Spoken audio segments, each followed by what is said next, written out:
Jeigu mes turim tą iliuziją, kad aš tiesiog kelis kartus pasakysiu, įvardinsiu savo norus, poreikius ir partneris 100% išgirs, atsimins ir visada tai taikys ir darys, tai taip niekada nebūna. O teisybės ieškojimas pasakytum, kad bloga praktika santykiuose? Bloga praktika, nes rasti absoliučią teisybę santykiuose yra neįmanoma. Du variantai - arba kautis dėl teisybės, arba ieškoti pozityvaus santykio poroje per įvairius pratimus, technikas, gudrybės, per humorą ir panašiai. Ir jeigu mes renkamės tą tokį gero santykio paiešką, neteisybės paiešką, mes greičiausiai su laiku rasim, kaip partneris priima tą mūsų juoką, humorą, kaip mes ištaisom tas situacijas. Sveiki, brangiai, ačiū, kad įsijungėt Kasdienės laimės filosofiją. Šiandien kalbėsim apie santykius ir tokia pozityvia tema - kasdieniai įpročiai, kurie pagerins poros santykius. Tai apie santykius mūsų studijoje visą laiką kalba santykių ekspertas Darius Ražauskas, tai labas. Labas, Karolina. Prieš šokant į klausimus, aš noriu tavęs paklausti, o kas yra geri santykiai tau, ar apskritai yra tokie kaip geri santykiai, arba kaip žinot, kada santykiai pagerėjo?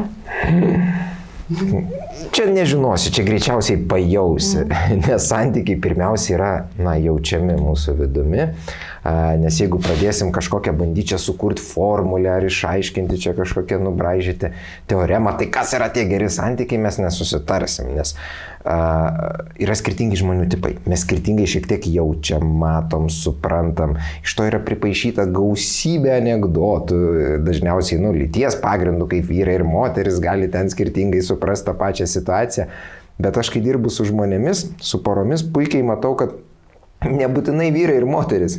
Gali būti dvi merginos, du vaikinai, du vyrai, tą pačią situaciją, identiškai nutikusią jų šeimose suprasti labai skirtingai. Ir man kartais būna labai linksma konsultuoti žmonės, kai tu matai, koks tas pasaulis įvairus, margas ir kaip gali, du skirtingi vyrai, tarkim, į kažkokį ten, nežinau, vėlyvą žmonos grįžimą namo, ten skirtingai interpretuoti, reaguoti, skirtingai po to kalbėtis.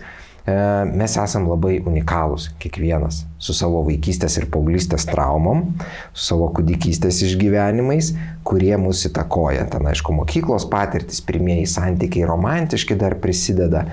Ir visą tai sudaro tokį įdomų psichologinį burbulą, kuris mus labai stipriai įtakoja ir formuoja. Ir pas kiekvieną tas burbulas yra šiek tiek unikalus. Mokslininkai labai mėgsta, pavyzdžiui, tyrinėti dvynukus arba ten trinukai, kurie yra gimę, nes, tarsi tėveliai tie patys, maždaug aplinka ta pati, namai tie patys, ar ne. Ir dažnai pastebima, kad užauga labai skirtingos asmenybės, su labai skirtingais potraukiais, pomėgiais. Skirtingai reaguoja į santykius. Kitaip sakant, mes jau gimstam šiek tiek unikalūs ir dar aplinka savo prideda traumų, įspūdžių ir mes esam toks miksas aplinkos ir savo, sakykime, atsineštų lobių.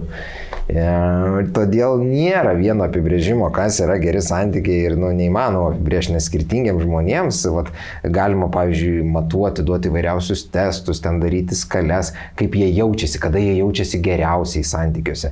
Ir vienam, tai bus, kai jisai girdi komplimentus, kai jis girdi palaikymo žodžius, kai jis yra suprastas, jo poreikiai patenkinti, o kitas bus laimingiausias, kai jisai ten gauna dovanų, kai jisai yra ten kažkaip ypatingai, žodžiu, sakykime, liečiamas, ten kitam bus jam labai svarbi kinestetika, kad jis būtų apkabintas, pamatytas. Žmonės tokie skirtingi. Ir mano dažnai darbas yra atrasti tuos skirtumus ir padėti jiem juos subalansuoti. Rasti aukso viduriuką, rasti kompromisus, padėti susikalbėti, kad ne vienas nebūtų nuskriaustas. Nes poreikių patenkinimas jis yra labai svarbus, bet neįmanoma 100% poroje patenkinti visus savo poreikius. Neįmanoma. O kas tau pačiam, pavyzdžiui, yra santykių pagerėjimas? Turėjai tokio etapo, kad buvo šalčiau, po to geriau ir kaip tu tą įsivardinai? Pas kiekvieną gyvą žmogų turi būti etapai, kai yra šalčiau ir šilčiau. Jeigu santykiai visada lygus, visada vienodi, ten yra kažkas labai įtartina. Taip, galim įsimylėjimo pradžią išmesti, taip, ten pirmi metai, pusmetis ar du gali būti labai gražus ir ten visą laiką į viršų ir ten wow, kiekviena diena yra tokia svajonių diena. Bet šitas etapas visada praeina. Visada praeina. Dar kartą. Visada praeina. O tada mes jau turim turėti bangavimą. Sveikose, normaliuose porose, kur yra sveiki santykiai, yra atšilimo ir šiokie tokie atšalimo, žodžiu, periodai, pliusiniai, minusiniai. Ta kreivė, ant kiek jie sviruoja ir kaip dažnai kiekvienoj poroje yra unikali. Reiškia, bangų ilgis yra skirtingas. Bet dažniausiai netgi kartojasi. Yra poros, pas kuriuos ten kas metai, kas 2, kas 3 arba kas savaitę kartojasi tokios emocinės bangelės, ar ne? Jos nebūtinai turi pas visus kartotis. Tai sakyt, kad pas mane visada būna nuostabūs santykiai ir patys geriausi, ne. Nemažai žurnalistų yra kalbinę mano žmoną ir jinai visada visą teisybę pasako, kad būna visko, ta prasme, ir kad mes negalim visą laiką išlaikyti kažkokio super wow idealo. Tai pas mane jo nėra. Pas mane santykiai, sakyčiau, yra geri, mes auginam vaikučius 2 ir kas ten žino, gal bus ir daugiau kada nors. Tai, ir pats santykis jisai yra, sakyčiau, auginantis. Kas man yra svarbiausia, dėl ko aš džiaugiuosi savo santykiai savo šeimoje, kad jis yra auginantis, kad mes viens iš kito išmokstam naujų dalykų ir viens kitą per laiką tarsi pakeliam į kažkokį naujesnę kokybę. Padedam viens kitam ugdytis naujas charakterio savybės, išmokti, priimti, suprasti. Nes ne vienas žmogus nėra idealus. Nėra idealių žmonių. Nėra žmonių su idealiu charakteriu. Tokie neegzistuoja. Mums kiekvienam reikia išmokti keliasdešimt dalykų gyvenime, kas liečia mūsų charakterį ir įvairiausias ten bendravimo subtilybės ir savybės. Vienam reikia labiau išmokti pastebėti kitus žmonės, kitam reikia išmokti labiau brėžti savo ribas ir būti mažiau žmonių ten tenkintojų, patenkintojų ir panašiai.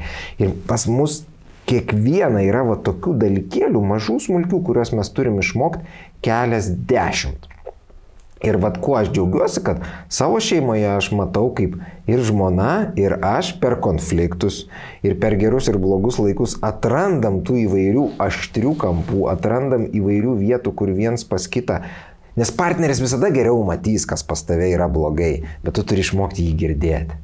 Ir tai yra sunku, tai yra nelengva netgi man, bet po truputį tu tai mokaisi, tu išgirsti, tu pamatai, tu šlifuoji kai kuriuos niuansus. Ir tie žmonės, kurie mane pažinojo prieš 10 metų, puikiai mato, kad aš dabar esu ir toksai ir labiau stabilesnis, ir gerokai, kaip čia pasakyti, vyriškesnis, atsakingesnis, pastabesnis kai kuriom smulkmenom ir taip toliau.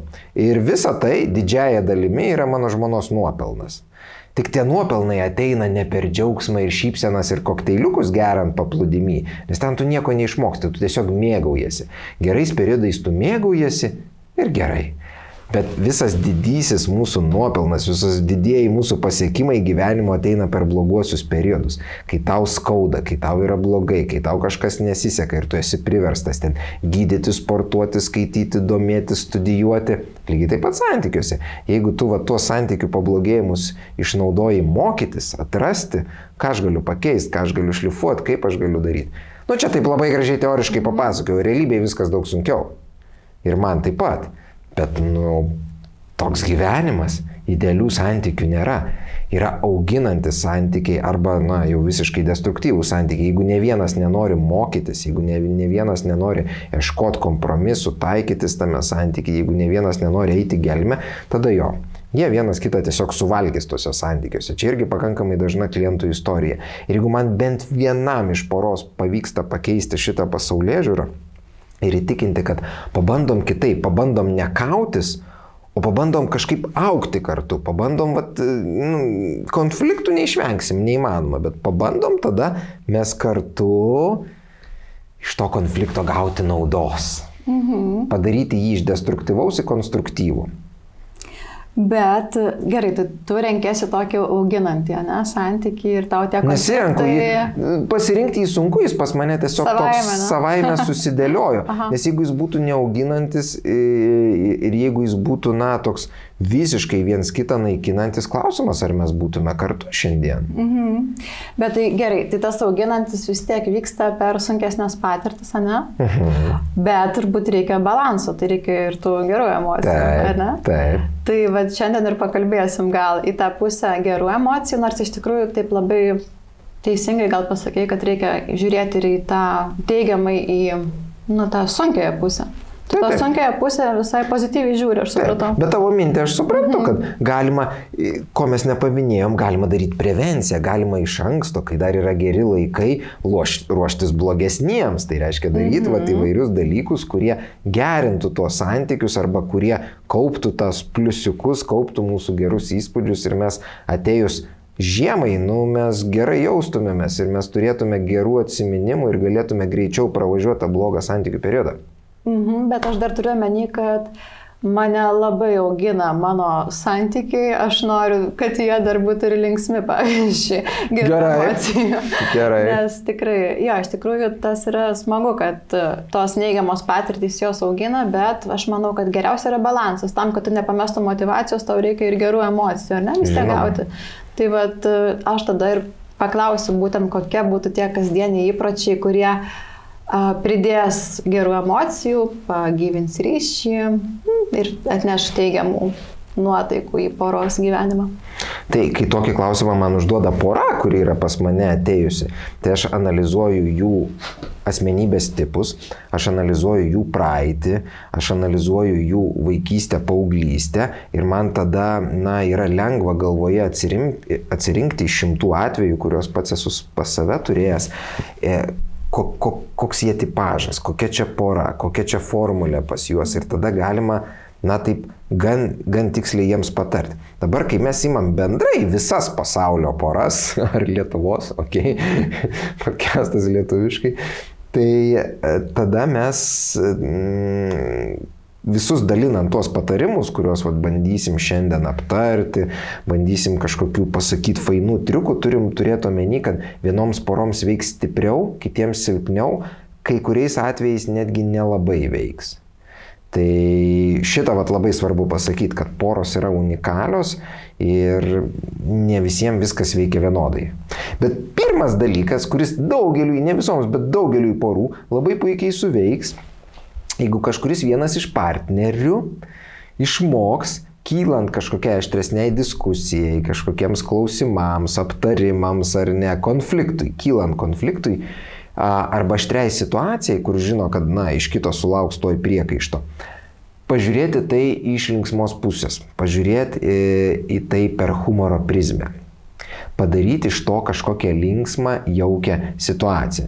Kaip pavyzdys, mes žinom, kad ten turim vyrą, vaikiną, kuris dažnai užmiršta išnešti šiukšlės, o jie yra susitarę, kad jisai neša šiukšlės, jinai ten kažką kitą padaro ir tai tarsi yra jo pareiga, bet jis yra toks užmaršus, ar ne? Ir dažnai užmiršta tą šiukšlę. Ir kai jo žmona ar draugė pastebi, kad jis to šiukšlių neišnešė, ją iškart, toksai ištinka emocinis pliūpsnis, ar ne? Ir jinai kartais su to pliūpsniu jį užsipuola, pradeda kaltinti, galų gale po 5 minučių pokalbis jau nukrypsta į tai, kad tau neįdomu, tau nieks nerūpi, tu manęs nemyli, o tada jį ištinka didžiulis šokas, nes iš tikrųjų jis ją myli. Tiesiog jos smegenys veikia taip, kad jis nelabai atsimena, nelabai pastebi ir jam nelabai įdomios tos šiukšlės. Bet ta mergina, ta moteris jam brangi, svarbi, įdomi, o pavyzdžiui, tos merginos veikia smegenis taip, kad jeigu aš tau brangi ir įdomi, tai tu viską, kas susieta su manimi ir ten buitis, namai ir tos pačios šiukšlės, tu atsiminsi, galvosi ir panašiai. Bet pas dalį vyrų smegenis taip neveikia ir neveiks niekada. Bet ir apie įsiklausimą čia tas pats, ta prasme, jeigu mane myli, tai įsiklausysi mano žodžius, aš irgi taip. O įsiklausysi, atsiminsi, rūpėsi. Ne, gal jis nėra klausytojo tipažas, gal jis nėra tas, kur gerai girdės, gerai supras ir reikia tada rasti apėjimus, kaip jam tą informaciją perduot, kaip padėti tam žmogui mane geriau išgirsti, o ne tiesiog, kad jis visada bus geras klausytojas. Didžioji dalis žmonių negimsta gerais klausytojais. Jie gali tokiais tapti per daug metų, jiems padedant, patariant, juos įviliojant į tą išklausimą per įvairiausius paskatinimus, kurie jiems yra svarbus. Visada turi būti mainai, mes tiesiog negalim automatiškai tikėtis, kad kitas žmogus taps idealus arba fantastiškas ir man tinkantis. Neegzistuoja tas 100% suderinamumas. Vienos poros truputį labiau dera, kitos mažiau, bet ir vienos ir kitos, kai baigsis įsimylėjimas, turės stipriai dirbti dėl to suderinamumo. Turės stipriai dirbti. Ir kitaip čia nebus. Jeigu mes turim tą iliuziją, kad aš tiesiog kelis kartus pasakysiu, įvardinsiu savo norus, poreikius ir partneris 100% išgirs, atsimins ir visada tai taikys ir darys, tai taip niekada nebūna. Nebent žmogus turi rimtų psichologinių sutrikimų, yra mega traumuotas arba ten visiškas žmonių tenkintojas ir tau tik žodį numetus, kad man reikėtų, kad visada čia būtų tas puodelis taip padėtas ar ta dantų pasta tokiu kampu pasukta, nes man taip estetiškai vonioja. Jis iškart išgirsta, užfiksuoja ir visą gyvenimą taip daro. Man įtarimas, kad kažkas blogai su to žmogaus psichika. Geras. Net nenormalu, kaip ir išeina. Dažniausiai tai yra nenormalu. Tai kaip pažiūrėti su humoru tada į tas klaidas partnerio? Turim tą šiukšlių situaciją, tada tarkim šito atveju įmam vaikiną, bet čia lytis nesvarbu. Jis tada galvoja, pamato jau, kad jo draugė klausia apie šiukšlės, ar išnešė šiukšlės, nes jai tai svarbus klausimas, nes jis dažnai užmiršta tas šiukšlės. Ir jis galėtų sureaguoti kaip visada, gynybiškai kažkaip, užmiršau, nes arba eiti pasiteisinimus, arba ten vėl to apie tas šiukšlės klausi ir užsimegs vėl konfliktas, diskusija ir po 5 minučių jinai jau prieis tos išvados.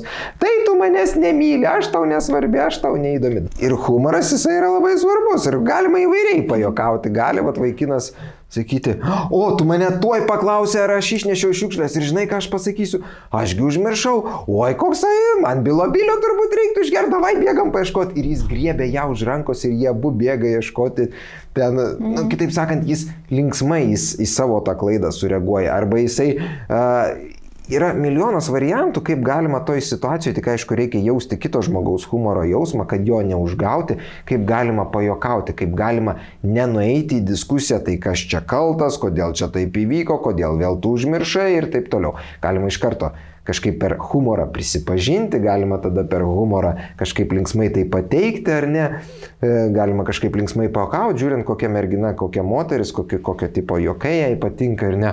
Žinai ką, atsiminiau, meluoju, tau reikia šiandien išnešti šiukšlės. Kodėl aš, kodėl? Nes tu stipri moteris, o aš atsiminiau, kad aš. Taigi silpnas vyras ir užmiršau, jinai, baigtų koks tas. Ypač jeigu jis yra kultūristas ar ne ir stambus. Juokų galima pačių įvairiausių prigalvoti, tiesiog esmė yra, kad mes turime į tai pažiūrėti iš linksmos pusės, ar ne? Ir jeigu vaikinas supranta ir jau žino, kad šitoj vietoj su to šiukšlių klausimu kyla daugybė konfliktų, nes jisai sugeba ar ten užmiršti, ar tiesiog jam nėra motyvacijos tą padaryti, o kai jau atsimena, tai jau ir mergina būna atsiminus ir tada jis jau kaip ir ruošiasi jį daryti, bet jinai jau čia jį užsipuola. Tai mes turime atsekti tuos negatyvius takelius, vietas, kur mes susikertam, kur mes konfliktuojam, kur mes įklimstam ar ne. Ir kai tik jaučiam, kad artėja tas momentas, kur mes vėl įklimsim į kažkokį konfliktą arba negatyvą, iš negatyvo padaryti pozityvą. Padaryti, neužmiršti pasijuokti iš savęs, neužmiršti padaryti tai kažkokią linksmą situaciją, įnešti tai kažką žaismingumo, padaryti iš to kažkokį spektaklį. Pavyzdžiui, mergina paklausė, ar išnešiai šiukšlės? Ir vietoj to, kad, o jis neišnešęs, vietoj to, kad pulti kažkaip gintis, teisinti ar kažką, padaryti iš to vaidinimą spektaklį. O ne, užmiršau, griebti su širdies ir toks, ir kosminiu greičiu nubėgti tą šiukšlę susipar ir specialiai virstant laiptais, bėgti laiptinį, išbėgti, išmesti šiukšlę, parbėgti tokiam uždususiam ir sakyti, žinai, išnešiau. Performansą padaryti. Jo, padaryti performansą, juokauti, žinai. Ir vėl stebėti, ar toks performansas, tą žmogų pralinksmino, prajuokino, ar tai jo psichotipo, ar ne, toks juokelis, jeigu ne, tada kitą kartą kitokį humorą pabandyti. Bet humoras yra vienas iš raktų, kurį specialistai pataria būtinai nuolat taikyti poroje, kad negatyvius kampus arba tas vadinamas besikartojančias konfliktinės situacijas, besikartojančius aštrius kampus, juos paversti bent jau į neutralius. Nes tiesiog eiti ir aiškintis poroje, kieno teisybė, kautis, tu žinai, kad aš nespecialiai, ašgi tave myliu, mes niekada taip neišsiaiškinsim. Mes niekada neišsiaiškinsim. Yra du variantai. Arba kautis dėl teisybės, arba ieškoti pozityvaus santykio poroje per įvairius pratimus, technikas, gudrybės, per humorą ir panašiai. Ir jeigu mes renkamės tą tokį gero santykio paiešką, neteisybės paiešką, mes greičiausiai su laiku rasim, kaip partneris priima tą mūsų juoką, humorą, kaip mes ištaisom tas situacijas. Nes didžioji dalis mano klientų tai pasineria labai dažnai į teisybės paieškas, nes mūsų vidinį ego, mūsų vidinį pasaulį, mūsų protą užgauna. Kai pavyzdžiui, ta mergina pasako, vėl neišnešiai šiukšlių, tai aš tau nereikalinga, jinai jam labai reikalinga, jinai jam įdomi, todėl jis su ją ir gyvena. Bet tas įžeidimas, ar ne, jeigu mes jį priimam, jeigu mes jį sugeriam ir pradedam ieškoti teisybės, kodėl jinai taip galvoja?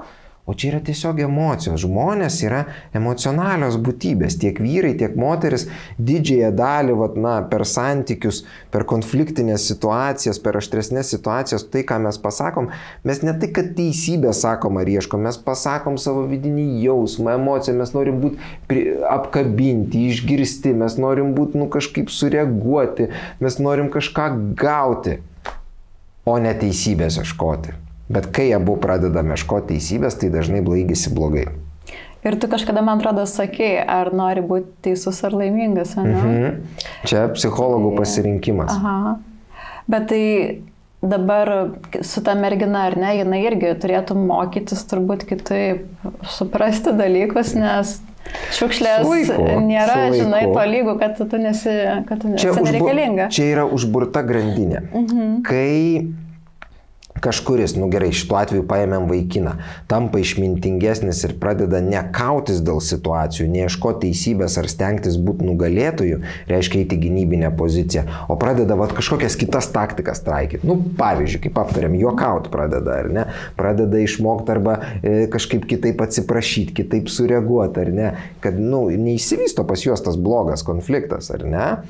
Tai mergina šituo atveju su laiku tai pradės pastebėti, kad wow, jisai vis išneša, jis dažniau atsimena, arba jisai kažkaip pajokauja, gražiai atsiprašo, ten kažkokį man net iškart, kai aš tik atsimenu šiukšlės, jis man iškart 3 komplimentus pasako, kaip įdomu ir po truputį tada, kai jau taip situacija matoma ne per negatyvą, ta informacija jinai susigeria, jinai yra labiau suvirškinama.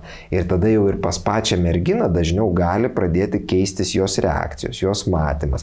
Arba jinai per humorą, kai vyras pasako, kad oi, kokia tu ten, žinai, reikli ir panašiai, žinai, tu ten galėtum būti senukų direktorė ir panašiai. Jinai pradeda tą informaciją jos pasąmonę priimti, virškinti ir prasideda maži pokyčiai. Jinai pradeda girdėti, matyti, jai tampa lengva išsianalizuoti situacijas ir pradėti galvoti, o gal tikrai jį tai užgauna, gal reiktų kažkaip kitaip pasakyti, arba pačiai irgi kažkaip romantiškai pajokauti ir pasimti jį už rankų ir kartu tas šiukšlės išnešti ir duoti karštą bučkį po to, pakeisti tą visą dinamiką.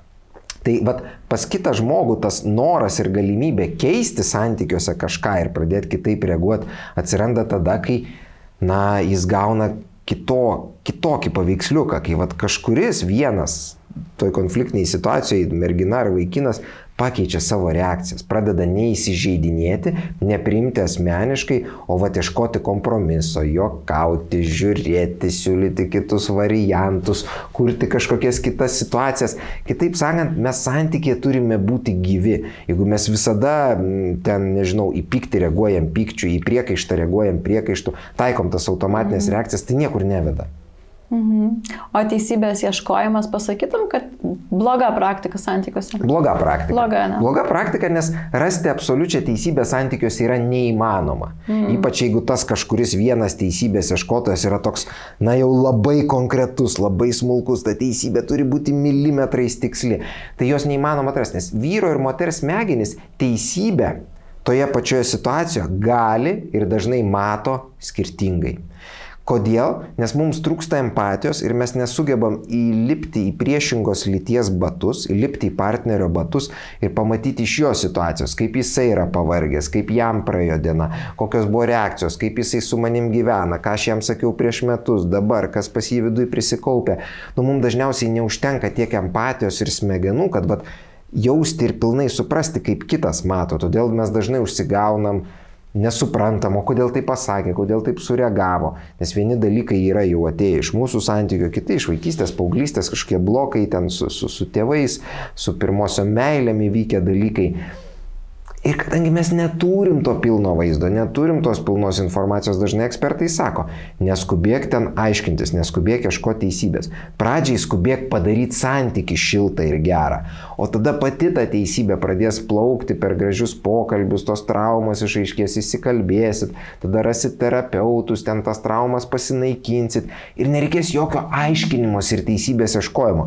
Pas daugelį žmonių yra iliuzija, kai mes įsiaiškinsim tiksliai, kas ką daro, kas ką sako, kas kaip atrodo, kas kada bezda, tada viskas bus gerai. Nebus. Aha. Nebus. Smegenys taip neveikia. Mes taip pat mes turim du pusrutulius, mes taip pat esame ir emocinės būtybės. Emocijų neįmanoma suplanuoti, žinoti ir sudėti į grafikus. Emocijos yra subtilus dalykas ir jos nėra griežtai planuojamos. Tai žiūrėk, jau du pasakėm įpročius. Tai humoras ir atsisakyti teisybės paieškų, ne? Taip. Tai gerai, trečias dabar, sakyk trečią. Dėkingumo dienoraštis. Daugeliai porų labai padeda turėti dėkingumo dienoraštį. Na bent vienam, ar ne, kažkuriam, kuris jaučia, kad nori kažkokio santykio pagyvėjimo. Kodėl taip sakau? Nes dažnai porose yra toks fenomenas, kai vienas tuo metu nori kažką gerinti, dirbti, mato santykio atšalimą, pablogėjimą ir yra toks motyvuotas, kapstyti, judėti, jis nori geresnių tų santykių. O kitas, net jeigu jaučia, kad tie santykiai tokie vidutiniški, neturi vidinės motyvacijos ir noro kažką keisti, daryti. Tai labai dažnai istorija reiškia, kad vienas nori kažką daryti dėl santykių, o kitas nenori. Todėl, aš taip ir sakau, kad jeigu bent vienas pradeda, nes dažnu atveju taip ir būna, aš su tuo vienu norinčiu turiu dirbti, turiu jam duoti technikas, pratimus, knygas, kad jis, nepalūžtų, įsikvėptų ir toliau bandytų ir realiai galima atrasti, realiai galima padaryti per laiką taip, kad tas vienas patobulėjęs ir paaugęs užkrečia kitą, kitas irgi užsinori po kažkiek mėnesių keisti, daryti, dirbti dėl tų santykių, o po kurio laiko net užsinori tiek, kad aplenkia pagal darbo kiekį tą pirmą, čia irgi pakankamai dažnas atvejis. Tai dabar dėkingumo dienoraštis, ar ne? Tiesiog turim kažkokį ar notebooką savo išmaniajam telefone, arba tiesiog turim fizinę užrašų knygutę, kurioje ryte arba vakare, kažkurio mums patogiu laiku, kiekvieną dieną turim užrašyti bent vieną sakinį, bent vieną konkretų dalyką, už ką aš tą dieną, arba praėjusią dieną, jeigu anksti ryte rašom, už ką per praėjusią dieną aš esu dėkingas arba dėkinga savo partneriui. Ir nors visą dieną buvot susipykę, nekalbėję, esat konfliktiniai situacijai, tu privalai atsiminti, sugalvot, nes kiekvienas žmogus, nori to ar nenori, turi gerų savybių.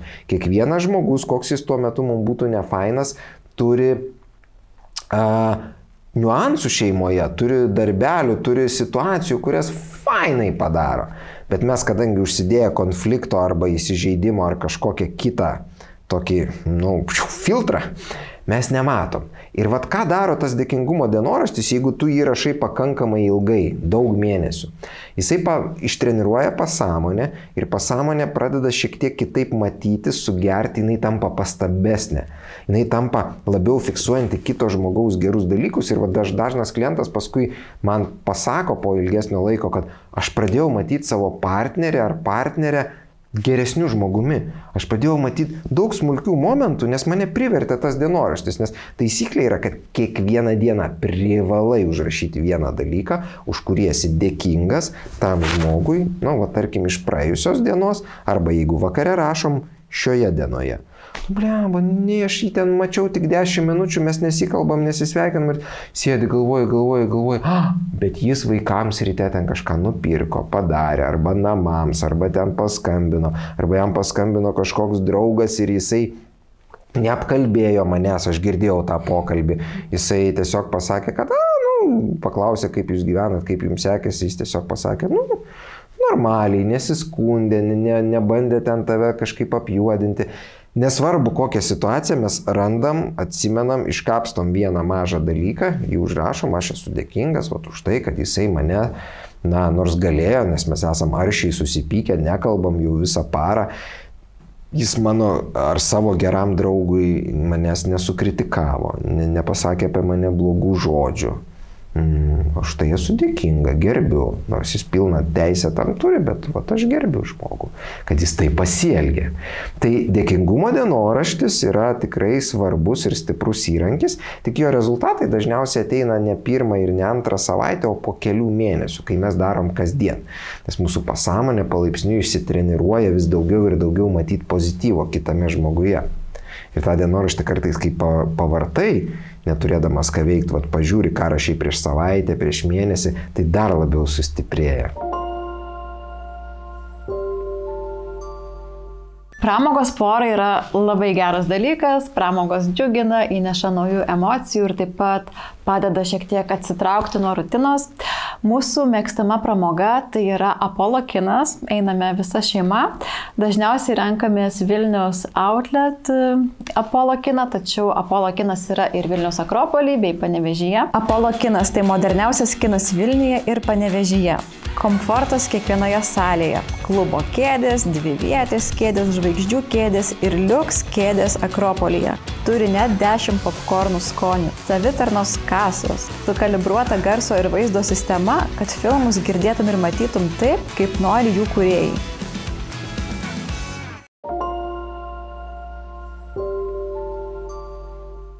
Aš galvoju, kad yra daug žmonių, kurie netiki tuo pozityvumo dienoraščiu. Ir toks yra pavyzdys labai dažnas, kaip sakoma, pavyzdžiui, nusiperki automobilį kažkokios markės, tada tu pradedi pastebėti, kad mieste pasirodo labai daug šitos markės automobilių, žinai, šitą pavyzdį, arba pradedi skaičiuoti raudonas mašinas, matai, kiek jų daug yra mieste. Tai ką susifokusuoji, to daugiau ir matai, ar ne, ir vis daugiau pastebi, taip veikia, ar ne, sąmonė. Taip. Šitas pasaulis čia mūsų bendrai, tie visą, sakykime, taip. Centrinė nervų sistema, čia psichologinis dalykas, bet dėkingumo dienoraščiai iš tikrųjų veikia. Jeigu žmogus ilgai ir stabiliai jį rašo, tai tikrai jis pradeda šiek tiek partnerį matyti kitaip, nes tą savo vidinį žvilgsnį švelniai transformuoja, atsiranda įgūdis pamatyti daugiau tų gerų dalykų, nes kiekvienas žmogus turi gerų dalykų, tik reikia išmokti juos matyti.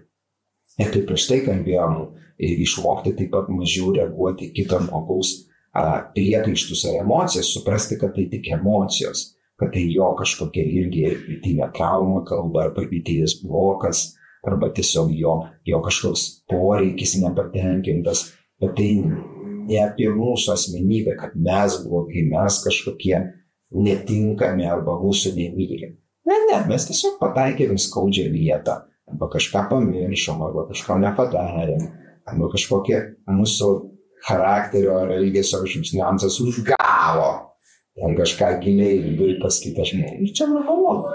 Tiesiog reikia išmokti tai ramiai reaguoti ir paprastai priimti. Neužsivesti į tą dialogą, tokį, kas teisus. O geriau, kaip šitą situaciją padaryti savo pliusą. Būti verslininkais. Santykiuose reikia būti verslininkais. Mes pamatom kažkokią situaciją, kuri tuoj jau bus konfliktas ir mes galvom, kaip šitą minusą padaryti pliusų, kaip man čia uždirbti pelno. Aha, galiu pajuokauti, galiu taip, galiu anaip, galiu kažkaip. Ir bandai viską, ką žinai, visas savo psichologinės žinias pritaikyti toj situacijai, kad tik gauti pelną. Taip elgiasi kiekvienas geras verslininkas. kokia krizė bebūtų, kokia audra benutiktų, kaip jo parduotuvėje yra ar nėra elektra ar panašiai, jis galvos, o ką dabar padaryti, kad man vis tiek gauti pelną. Mums reikia tokiems būti ir santykiuose. Mums reikia galvoti, o ką dabar man padaryti, kad dar labiau tos santykius pagerinti. Tai palaukti, kas tavo tas pelnas, ar augimas, ar gera emocija? Ir tas. Mums reikia ir gerų emocijų santykiuose, ir vidinio augimo, išmokimo, pamatymo, naujų pamokų, sugebėjimo šlifuoti savo charakterį.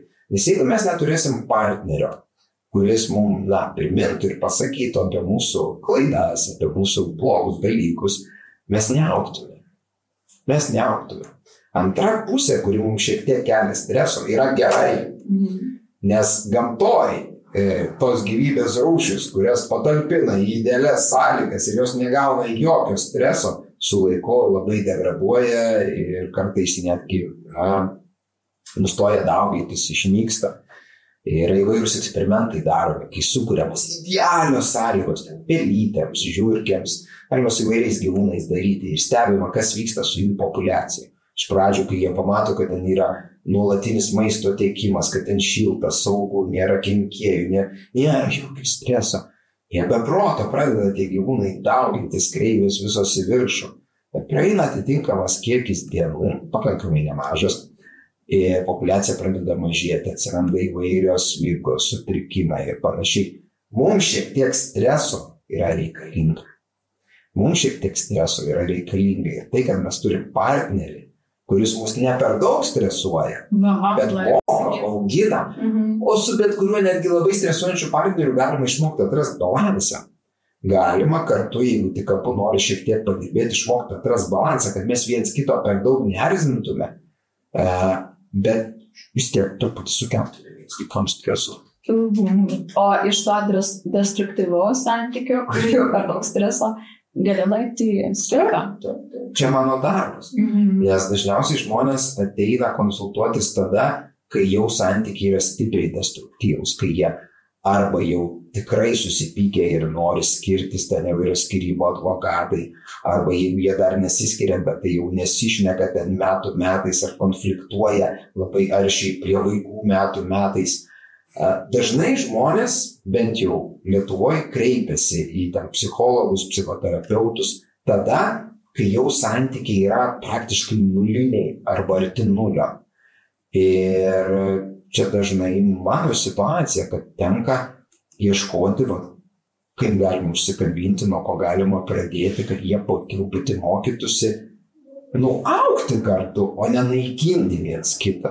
Nes naikinti viens kitą yra lengva, bet tai niekur neveda, nes tu galų gale sunaikinęs tą partnerio nervų likučius, ką tu laimėsi? Tu laimėsi geriausiu atveju skyrybas.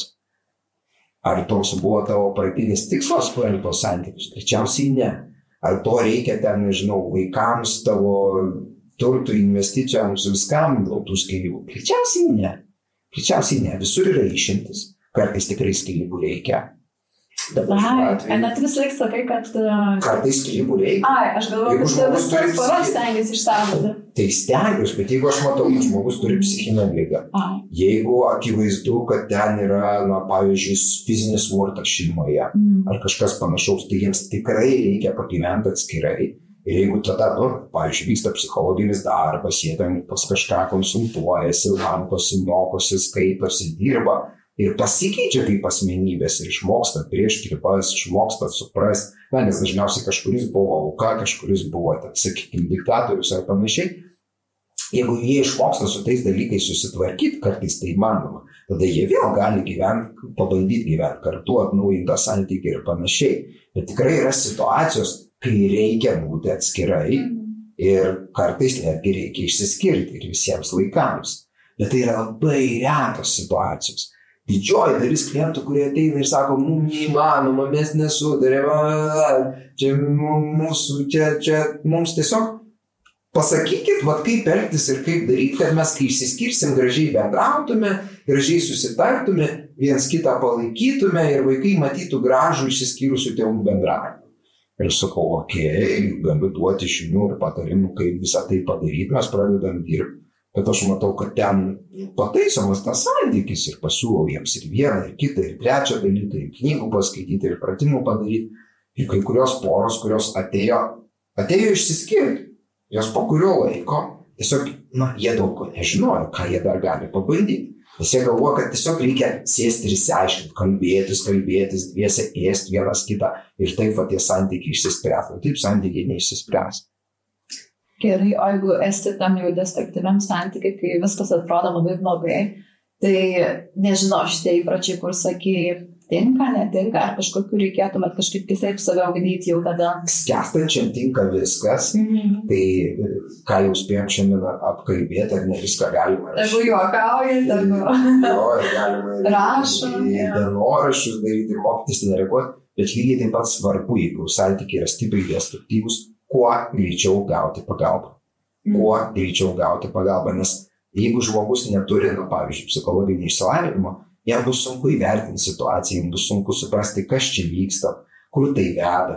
Nes galbūt, gal tu pats jau nejauti, bet esi ties riba, gal tau artėja visiško psichologinio lūžio momentas, kai tu pradėsi svarstyti ten, gal man čia narkotikų pavartoto, gal man savižudybę pasvarstyti ir panašiai. Mums yra patiems labai sunku įsivertinti savo santykį. Ir kai, ypač gerai, jeigu dar abu sutinka kažkur nueiti pasikalbėti, paieškoti kažkokių sprendimų, nes, vėlgi, kaip sakiau, dažnai klientai susimąsto apie tavo kažkokią pagalbą, tada, kai jau vienas visiškai nebenori nieko daryti, dirbti, ir tada, tai ir verta tam vienam kažką daryti, jeigu kitas nenori. Čia daugelis atvejų, aišku, kad verta. Pas tave dažniausiai po vieną ateina, taip? Taip, pakankamai dažnai ateina po vieną. Bet dažniausiai neįmanoma tada nieko padaryti. Pakankamai dažnai padarom. Nes netgi vienas žmogus šiek tiek pasikeitęs santykiai gali sukelti šoko terapiją kitam, arba gali tiesiog per veidrodinius neuronus kitą užkrėsti. Būna įvairių situacijų. Todėl mes nepabandę nesužinosim. Ir taip tiesiog sakyti, kad kai nori vienas, o kitas jau nebenori nieko daryti, neįmanoma pakeisti ir išgelbėti santykių, man tai skamba, kaip minimum nelogiškai. Nes aš esu matęs daug atvejų, kur būtent taip nutiko, kad jau tik vienas norėjo pabandyti išsaugoti tą santuoką, išsaugoti santykius, padaryti taip, kad šeima neiširtų ir visi neišsivaikščiotų, o kitas jau sakė, man neįdomu, jeigu tau su galva blogai, tu eik ir gydykis. Ir tas vienas nuėjo ir pradėjo gydytis. Ir tas gydymas baigėsi tuo, kad po metų kitų jie turi visai kitokius santykius ir abu sutinka, kad dabar gyvena savo geriausius metus. Taip nutinka ne visiems, bet taip nutinka daliai žmonių. Ir sakyti, kad neverta pabandyti. Santykiai yra dažniausiai brangiausias mūsų gyvenimo projektas. Santykiai yra ten, kur mes daugiausiai save sudėjom. Ir geriausius metus, ir daug finansų, ir pastangų, ir emocijų. Ir tiesiog, kadangi atėjo blogas periodas ir mes nebesutarėm, tiesiog viską come on.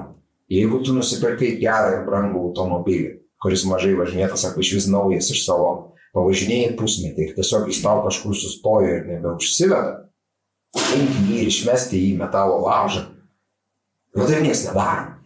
Mes kviečia meistrus, ieško, vežiojami. Santykiai yra labai brangus automobilis, santykiai yra labai brangus projektas, į kurį mes dažniausiai daugelis žmonių į santykius sudeda daugiausiai savęs. Ir tiesiog, kai jie tampa blogai, paimti ir išvesti viską, man taip minimum yra nelogiška.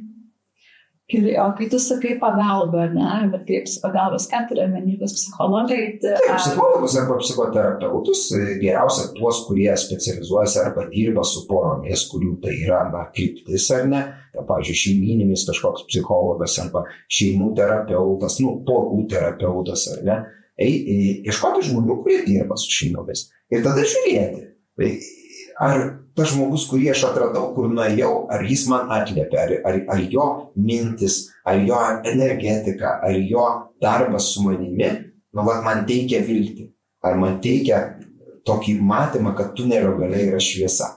Nes ne kiekvienas specialistas sugeba atliepti kiekvieną klientą. Yra pas žmonės toks mitas galvose, kad jeigu nuėjau pas vieną psichologą ar vieną psichoterapeutą ir nepadėjo, tai psichologija negali man padėti. Ne, ką rodo moksliniai tyrimai, padeda konkretus specialistas, o ne mokslas bendrai. Nes daugelis jų yra baigę tuos pačius mokslus, daugelis jų baigė, pavyzdžiui, kaip aš Vilniaus universitete, psichologijos bakalaurą ir psichologijos magistrą. ne? Nu, ir dar įvairiausių kitokių studijų pastudijavę.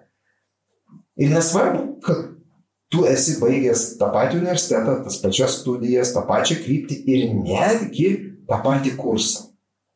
Klausai tos pačius dėstytojus. Aš žinau iš savo grupiokų patirties, jie gali labai skirtingai konsultuoti, turėti skirtingus požiūrius ir turėti labai skirtingus rezultatus konsultacijai. Todėl, ką aš visada sakau klientam, nebijokit pakeisti 1, 2, 3, reikia 4 specialistus. Šeima yra tavo brangiausias projektas. Šeima yra ten, kur tu sudėjai daugiausia visko. Ir šeima, moksliškai žiūrint, jeigu tau pavyks padaryti, kad tavo pora gerai veiktų ir jūs viens kitam džiaugsmą teiktume, bus tavo labiausiai vertingas dalykas gyvenime, nes geri santykiai duoda geresnį sveikatą, lėtesnį senėjimą, tvirtesnį imunitetą, didesnius vidutiniškai uždarbius, žmonės turintys gerus santykius vidutiniškai statistiškai uždirba daugiau ir žmonės turintys gerus santykius apskritai gyvena ilgiau, yra laimingesni. Numeris 1 faktorius, kaip žmogus jaučiasi, pavyzdžiui, senatvėje arba vidutiniam amžiuje, ar jis laimingas ar ne, tai numeris 1 faktorius yra, kokios kokybės jo yra santykiai su antra pusė. Pirmiausia, su antra pusė. Tai jeigu tai moksliškai žiūrint yra svarbiausias dalykas, kodėl čia nepadirbėjus, čia neinvestavus. Jeigu mes suprantam, kad, pavyzdžiui, širdis arba smegenys yra labai svarbus organas, reikia saugoti, prižiūrėti, laiks nuo laiko pasitikrinti, ten, padaryti įvairiausius širdies tyrimus, jeigu esam vyresniam amžiuje ar ne, kad stebėti, ar ten kas nors neužkalkėja, ar nėra kažkokių problemų, nes kad iškirsti kelią problemų, kai tik jos pradės atsirasti. Jeigu mes tą suprantam, kad čia labai svarbus organas ir kad ten dažnai būna, pavyzdžiui, lietuvių tarpe, ne, širdies ligos vienas iš labiausiai paplitusių onkologinis ir širdies kraujagyslių. Tai kodėl profilaktiškai, ypač vyresniam amžiui, kas metai nepasitikrinti? Lygiai taip pat, jeigu mes žinom, kad santykiai poroje yra pats svarbiausias dalykas, kuris įtakoja labai mūsų ir laimę, ir gyvenimo trukmę, ir sveikatą, ir netgi uždarbį dažnai. Tai kodėl nepasistengti ir nuolat neskirti papildomą dėmesio tiems santykiams?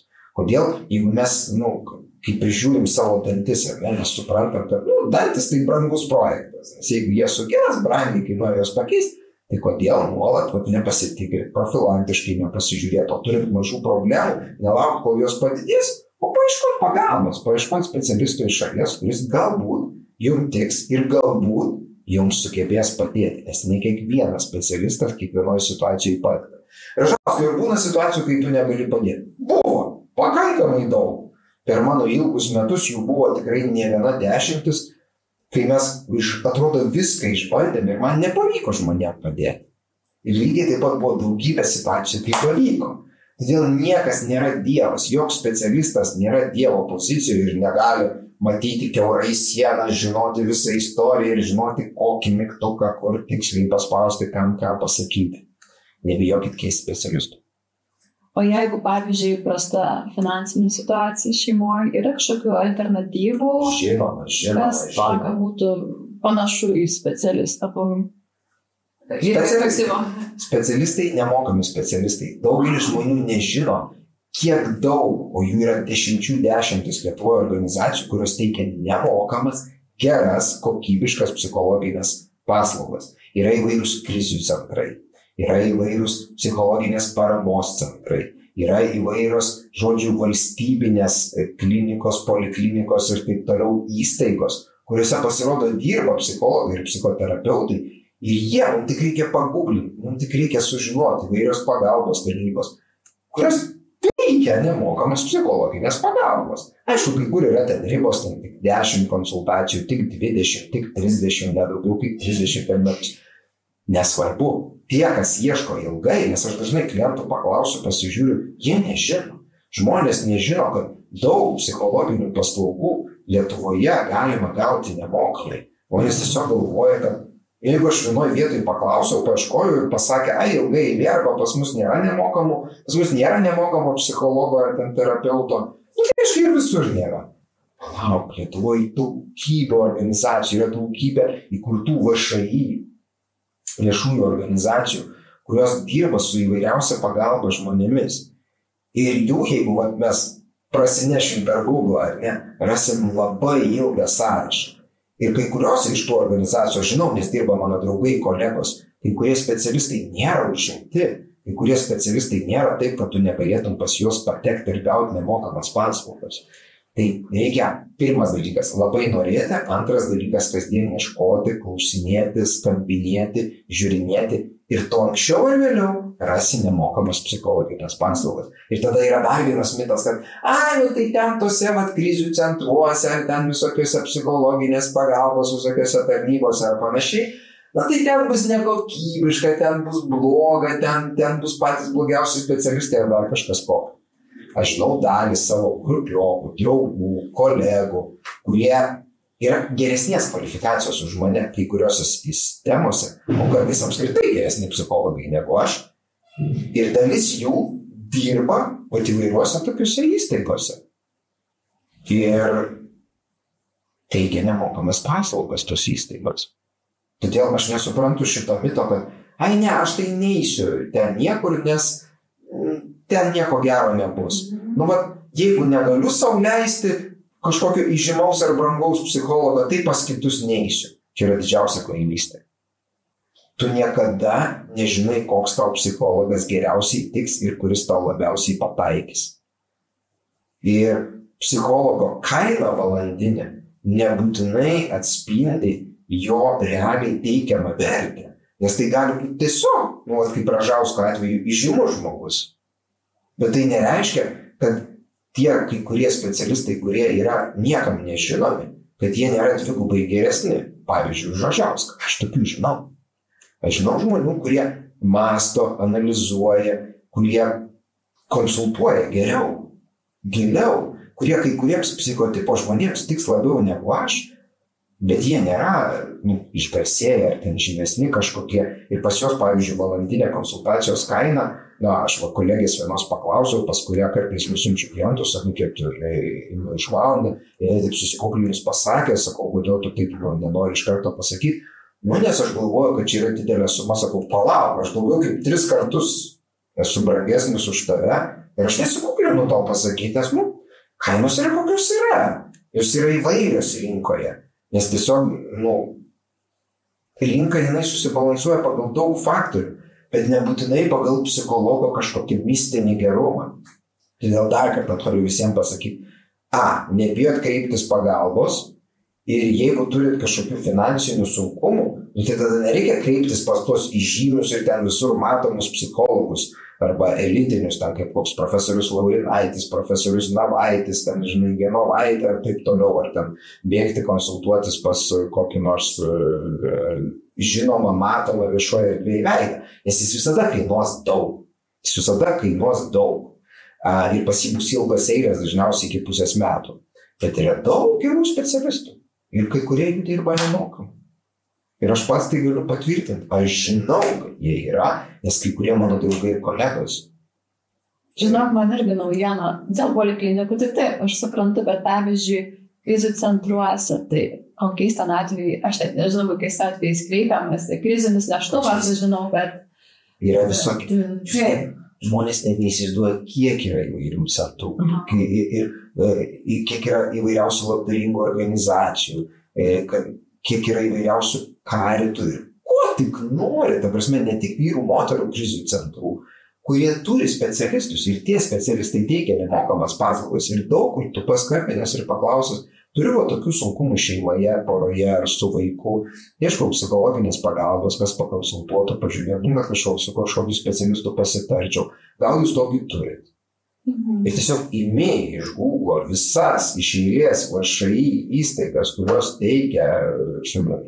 teikia psichologinės paslaugos ir visiems skambini rašai ir tu anksčiau ar vėliau visada esi, kur tave pakonsultuos. Aš dar sugalvojau, yra Facebook'o grupė Ieškau psichologo, tai man atrodo galima ten užklausti, gal yra galimybė nemokamai pasikonsultuoti ir manau, kad irgi atsiras.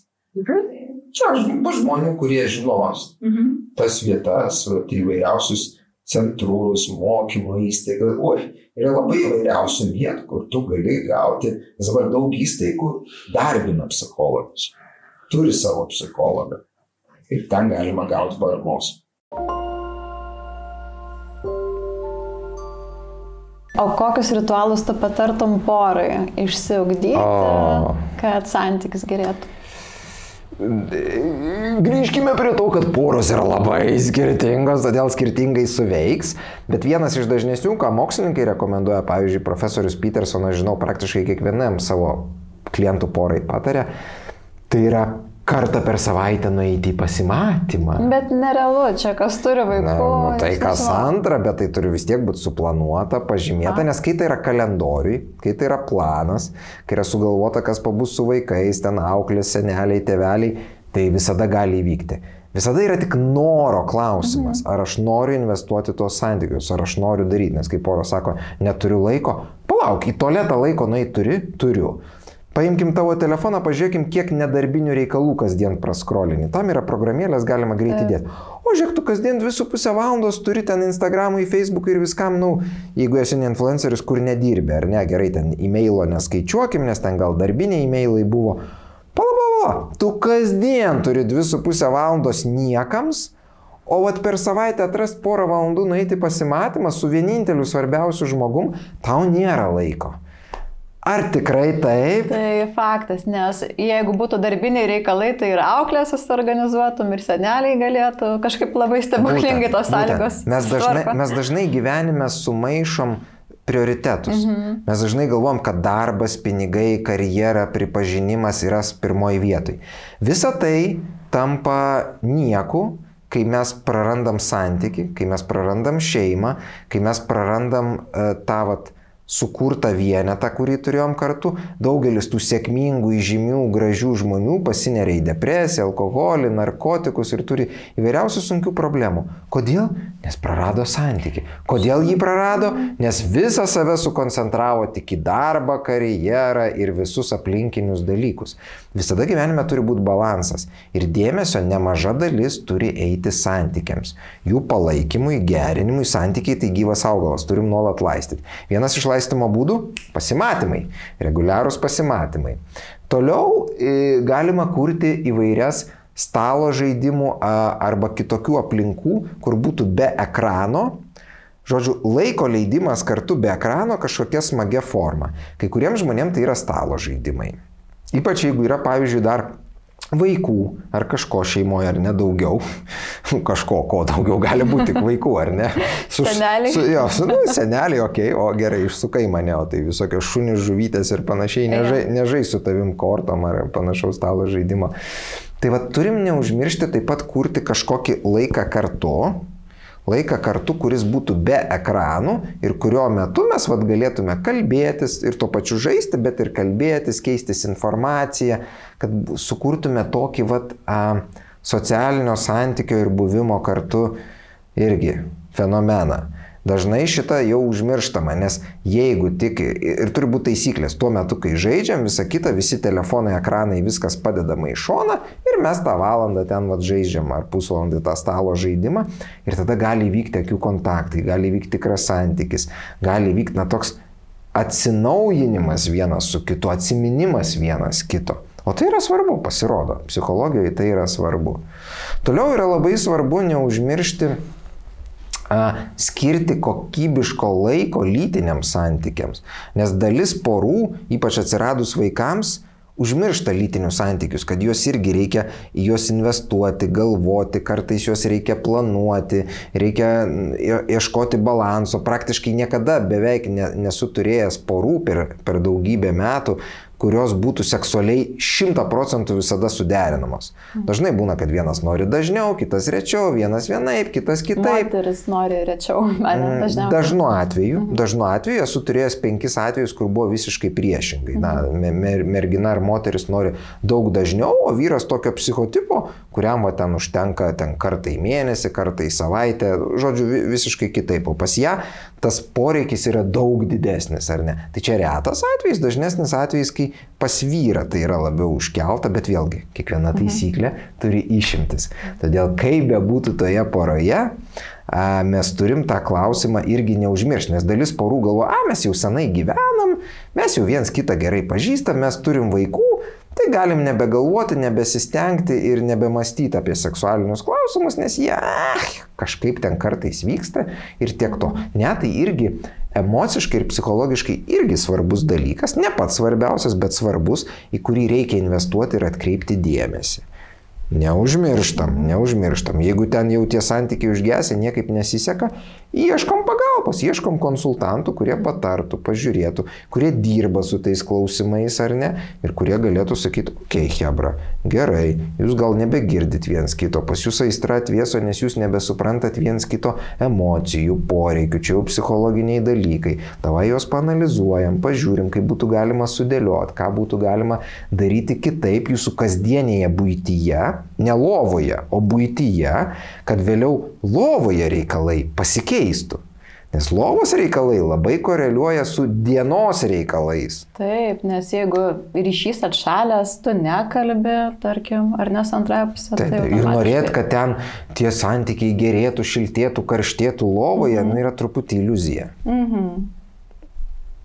Dar turi kažkokių ritualų? Ritualų, galim daug prigalvoti. Pirmiausia, ką rodo moksliniai tyrimai, elementaraus maisto gaminimas kartu ir valgymas kartu. Ir jeigu gaminti ir valgyti galima dar be ekranų, tai iš vis tobula. Gaminimas kartu ir valgymas kartu. Nuolat nepavyks ten pusryčių, vakarienių, pietų, o kartais tik kartą per savaitę, kai tik yra mažiausia galimybė stverti šitą porą. Davai pasidaryk kažką skanaus, ką tu arba aš mėgstam, ar ką abu mėgstam, kažką skanaus kartu pasigaminam, greit nubėgam, pasidarom, pavalgom ir pabūnam, užsidegam žvakutę, pažiūrim viens kitam į akis, arba sočiai pavalgom, einam pasivaikščiot, po to ten valandą ir pakalbam apie gyvenimą arba šiaip kokias nesąmonės. Vaikščiot šiaip labai gerai. Atsimenu, sakei ten praeitoj laidoj. Bet pavyzdžiui, aš taip girdžiu, kad vos ne didžiausias priešas tai tie ekranai. Ta prasme, jeigu juos atėmus, tai jau savaime būtų geriau. Šiuolaikiniai šeimoje ir poroje ekranai nėra priešas, bet jie pavagia didžiąją laiko dalį, kurią mes galėtume investuoti į vaikus, į porą, į saviugdą, į sveikatą. Tiesiog tas elementarus skrolinimas, kuris dažnai yra beprasmis ir neteikiantis naudos ilgoje perspektyvoje. Viena, kai žmogus sėdi prie ekrano ir mokosi ten, kalba, laikosi kažkokį sertifikatą, bando kažką gilinasi į kažkokias profesinės žinias, tai galima, čia jau yra mokymasis, ar ne? Bet visai kas kita, kai mes darom tokį pramoginį savo smegenų bukinimą, kai mes darom tokį pramoginį tiesiog skrolinimą. Taip lengviau tiesiog, tai smagu, lengva. Tai smagu, tai lengva, tai duoda mums dopamino dažnai, tai dažnai mus atpalaiduoja, bet tai taip pat labai žaloja ir mūsų smegenis, ir mūsų santykius. Yra jau dabar daug mokslinės medžiagos, kuri rodo, kad ilgas laikas prie ekranų koreliuoja ir su sveikatos prastėjimu, ir su santykių prastėjimu. Man atrodo, dar toks niuansas, šiuolaikiniai žmonės ir paskambinti nebemoka. Žinutėse rašo ir tai irgi yra negyvas ryšys. Ypač jaunimas. Jaunimas, paaugliai, jie jau bijo skambučių, nes jų tarpe viskas jau sprendžiama kažkokiom tai žinutėmis, vaizdo, teksto ir panašiai. Man kažkas skambina, reiks gyvai bendrauti, nežinosiu ko klausti, nežinosiu ką atsakyti, nes gavai žinutę, gali atsakyti, gali neatsakyti, gali palaukti, gali po mėnesio atrašyti, gali apsimest, kad nematei ir panašiai. Gyvas skambutis jau pradeda daug šiuolaikinių žmonių gąsdinti. Aš kalbu apie jaunimą daugiau. Tai ir man tai buvo. Ką tai rodo, kad mes po truputį labai iš lėto, bet atprantam nuo socialinio bendravimo, nuo socialinio santykio. Aš vis dažniau pastebiu, kad parduotuvėse, kurortuose, kažkokiose vietose, kur žmonės prasilenkia, susitinka, daugelis nebendrauja, net į akis viens kitam nepažiūri. Nekalbu jau apie kažkokį, tokį šiltesnį santykį. Vakar buvo atgaiva širdžiai. Aš gyvenu Vilniaus užmiestį ir ten dabar dingusi elektra. Jau čia kelias dienas pusė Vilniaus rajono neturi elektros dėl praūžusios audros. Ir mes turime keletą tokių didelių talpų, stiklinių vandens talpų, kurias aš esu senai nusipirkęs, nes mūsų kaimo gale yra šaltinėlis, švarus, geras šaltinėlis iš žemės trykštantis, kur žmonės atvažiuoja prisipilti vandens. Ir kadangi, dingo elektra, gręžinys neveikia, niekas namie neveikia ir galvoju, okei, geriamo vandens reikia, tas iš parduotuvės plastikiniuose buteliuose nėra jau labai skanus, o šaltinėlio vanduo, būtent to šaltinėlio yra skanus. Man žmonai labai patinka. Gerai, paprašė, aš susikroviau butelius, važiuoju, parvešiu vandens. Na ir kadangi visam rajone elektros nėra, tokių kaip aš norinčių atsivežti skanaus vandens pasirodo yra daug. Na ir mes ten laukiame eilėje prie to šaltinėlio. Ir vat kas mane labai atgaivino, kad kas jau reta, kur susibūrė žmonės, kad nepažįstami žmonės sveikinasi, atsisveikina, ateina, labą dieną, mes irgi vandens, keičiasi informacija, kur kas pas kažką vyksta ir tu pajunti tokį bendrumą, bendruomenį ir iškart jauti, kaip savijauta gerėja. Tai va šitas bendruomeninis gyvenimas, bendruomeninis bendravimas, reiškia santykių kūrimas, akių kontakto palaikymas ir tiesiog elementarus bendravimas su žmonėmis yra įrodyta moksliškai, ilgina gyvenimą, gerina imunitetą, gerina savijautą, didina laimės jausmą. Tu gali gyventi gražiausiai pasaulio vietoje, bet jeigu nepažįsti kitų žmonių gyvenančio aplinkui ir su jais nebendrauji, nejauti kaiminystės, nejauti bendruomenės, tu gali būti koks nori milijonierius, tau bus sunku būti pilnai laimingam. Tai yra įrodyta tyrimais. Žmonės patys laimingiausi ir ilgamžiškiausi yra ten, kur yra mažos, jaukios, gražios bendruomenės, kur vieni kitus pažįsta, kur bendrauja, kur sveikinasi, kur klausia, kaip tau sekasi. Tu nueini turgelį parduotuvytę, kioskelį, tave visi pažįsta. Nu gerai, ne visi, didžioji dalis ir tu turi su kuo pabendrauti, pasikeisti. Oi, šiuolaikinis žmogui kaip neefektyvu, tu tik trumpam išbėgsi ten, nusipirk pieno pakelio, tave visi šnekina. Kiek laiko kainuoja? Tai yra labai sveika, tai yra labai mūsų genams iš prigimties įgimta ir to mums labai reikia, jeigu norim jaustis gerai, gyventi sveikai, atrodyti gerai. Mums reikia bendruomenės, mums reikia bendravimo, mums reikia išsikalbėjimo.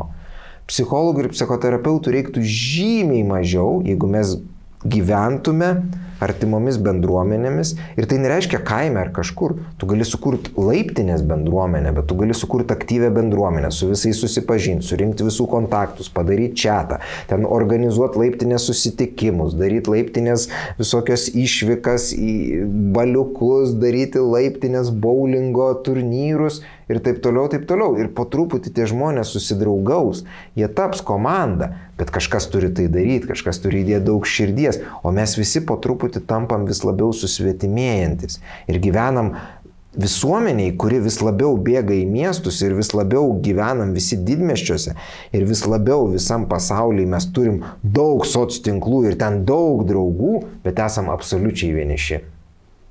Žinok, aš dar prie poros santykių pridėčiau tas žinutės, susirašinėjimus ir ekranus. Tarkim, būna, sakau vyrui, dabar aš sanatorijoje gyvenau su vaiku, sakau, va, nepaskambinai vakar, sako, taigi parašiau, sakau, man ne tas pats ir tu parašai ir tu paskambinai, nes tai labai skirtingai jaučiasi. Man labai skirtingai jaučiasi, pavyzdžiui, kur paskambinti ir kur parašyti. Nes žinutės, tu gali aptarti daugą, bet negirdi intonacijos. Kažkaip kitaip vyksta. Nejauti ryšio tokio stipraus ir nejauti gyvybės. Kažkaip jo. Girdi balsą, taip. Mes gyvos būtybės, mes ne robotai. Ir ateityje, norint būti psichologiškai sveikiem šitoj greitėjančio laiko visuomeniai, kur mes vis labiau skubam, vis daugiau atsakomybių, darbų, paskolų, viskas tampa vienu mygtuko paspaudimu pasiekiama, visas pasaulis labai surištas ir labai globalus. Ir labai greitas. Jis nori uždirbti, nori pasiekti, turi viską greit daryti ir daug ir kokybiškai ir visur suspėti. Streso daugės. Ką aš sakau? Ateityje streso daugės. Todėl sveikiausi ir sėkmingiausi bus tie, kurie išmoks su stresu tvarkytis, reiškia turės daug sporto, gamtos ir investuos į santykius. Turės daug gyvo santykio. Su tėvais, draugais, aplinkiniais, turės draugų ratą, su kuriais nuolat bendraus, susitiks, turės daug akių kontakto. Tai ateityje bus geriausias vaistas. Gerai, dabar sekėjų klausimus aptarsim, gerai. Čia gerai. Instagram'e uždaviau, tai gavau daug klausimų. Tai bent keletą pabandom. Tai vienas iš klausimų. Nebeturime su vyru bendrų pokalbių apart buities. Kaip pagerinti santykius? Kaip pagerinti santykius? Tai ką kalbėjom, pirmiausia taikyti humorą, antras dalykas išsitemti jį pasimatymus, jeigu jau klausimai tik apie buitį, tai greičiausiai ta buitis jau yra gerai juos užspaudus, reikia pabėgti ir į keliones, pabėgti į diskomfortiškas situacijas, tai reiškia į kažkokius turistinius žygius ar panašiai tik su palapinė, be jokių komunikacijų, kur jūs sulytų, sušlaptumėt, sušaltumėt ir išgyventumėt įvairius stresus ir pamatytumėt save kitokiose situacijose. Kitas dalykas, jeigu jau tik buitiniai klausimai prasidėjo, tai tada dar reikia specialiai pabandyti įvesti nebuitinius klausimus. Sėdit aptarinėti ten vaiką, darželį, mašiną, padangą, dar kažką ir paskui. Ir tu tarp kitko tarsi. Meilė, o kokia tavo šio 5-mečio svajonė? Penkmečio, kas čia tas 5-metis? Ką norėtum pasiekti po 5 metų? Oi, nežinau, kodėl klausi. Pasvajokim kartu. Ir nuolat tokių, klausimų uždavinėti. Gulit savo lovai prieš miegą, jau abu merkitės ir čiukšt, meti tokį klausimą, lygioj vietoj, O koks buvo tavo vaikystės didžiausias noras, kai tau buvo 5 metai? Man 5 metai, noras didžiausias. Svarbu įvesti temas nebuitinės. Apie poreikius, apie asmenybę, apie vaikystę, apie svajonės, apie vizijas, apie norus. Prigalvojam klausimų ir laiks nuo laiko specialiai juos mėtom. Taip su laiku, ne iš karto, bet gali atsirasti toks niuansas, kad partneris, ir svarbu uždavus klausimą mum išklausyti, nepertraukinėti, išklausyti, nes jeigu bent vienas tampa gerų klausytojų ir užduoda klausimus, kitas su laiku anksčiau ar vėliau pradės kalbėti. Dažniausiai ne iš karto, nes bus kažkoks blokas, bus neįprasta, bet mes nepasiduodam, mes tęsiam savo klausimus ir toliau. Aš žinau, kažkada norėjau, taip susiplanavau laiką, kad paklausinėsiu vyro gilių klausimų ir galvojau, tai ko paklausti. Ir tada pasigūglinau, kad yra tokie gilūs klausimai partneriui angliškai, galima išsigūglinti, ten yra labai paruoštukų daug, tai galima išsirinkti ir klausti. Nors mano mėgstamiausi klausimai iš tokių gilesnių, bet tokie lengvi, kad ir per daug neužkrautum, tai pavyzdžiui kažkokia vyksta visuomeniai situacija. Ir aš sakau savo vyrui, kaip tu elgtumės tokioje situacijoje, arba ką tu galvoji. Ir visai smagu, iš naujo išgirsti požiūrį, tiesiog. Svarbu jo neatmesti, būtent pažinti, nes žmonių vertybės keičiasi. Kartais mes būnam pasikalbėję tik tuo metu, kai buvom įsimylėję, taip viską gyvenimą, ten svajonės, viską, o tai buvo prieš 20 metų. Pasikeitė. Šiek tiek, kai kurie dalykai keičiasi, transformuoja, atsiranda naujų. Ir jeigu pora giliai nesišneka, mes kartais jau nebepažįstam žmogaus. Ir tas naujas atradimas, bet reikia tik išklausyti dėmesingai, stengtis nepertraukinėt ir netmesti to kitokio požiūrio negu mūsų. Sakyti, okei, gerai, supratau, tu taip matai, įdomu, mano kitoks požiūris ir aš gal taip matyčiau, bet man įdomus ir tavo požiūris. Gerai. Kaip paaiškintumėt, ką reiškia, kai moteris sako, man trūksta pilnatvės? Čia gali būti daug niuansų, gali būti psichologinės problemos, gali būti, greičiausiai tai yra santykių tiesiog atšalimas ir nepatenkinti jos poreikiai, svajonės, nes kiekvienas žmogus eidamas į santykius turi savo vaizdinį, kaip jis mato tos santykius, kas bus pas mus ten po 5, po 10 metų, kaip mes gyvensim, kaip mes bendrausim. Kažkas tame vaizdinį stipriai nedera. Reikia kalbėtis, reikia klausti, kaip tu jauties, kokie tavo poreikiai, ko tau trūksta, kaip tu gyveni. Jeigu nepavyksta susikalbėti ar prakalbinti, bandyti eiti dviese pas porų psichologą arba psichoterapeutą, kuris iš šono paklausinėtų, nes jis turės įvairių triukų, kaip jūs abu paklibinti, išvesti jūs į pokalbį. Būtinas atsiverimas, nes tai gali reikšti daug dalykų, kai moteris šitą sako. Reikia išsiaiškinti, ką tai reiškia. Dažnai tai bus kažkoks nepatenkintas poreikis vidinis. Gerai, supratau. Klausimas Dariui. Kaip rasti kompromisą poroje, jei vienas nori vaikų, o kitas dar ne? Lengviausia yra muštis. Ir tas, kuris laimi, to teisybė. Jokauju. Bet yra keletas sprendimų, kaip galima, bet pirmiausia reikės kalbėtis ir išsiaiškinti giliai ir nuodugniai abiems, Kažkuris nori vaikų, o kodėl tu nori, o kodėl dabar, o kaip tu jauti, o kiek tu norėtum, kaip tu tai matai, kaip kitas tai mato, kodėl kitas nenori. Nes tiesiog pasakyti nori ar nenori vaikų, tai nieko nepasakyti. Už to visada slepiasi daug kitų dalykų, dažniausiai kažkokie baimės, kiti norai, svajonės, kurios atrodo galbūt prarasim ar negausim, ar ten nepadarysim kokios karjeros, ar kažko nenuveiksim, jeigu dabar čia turėsim vaiką.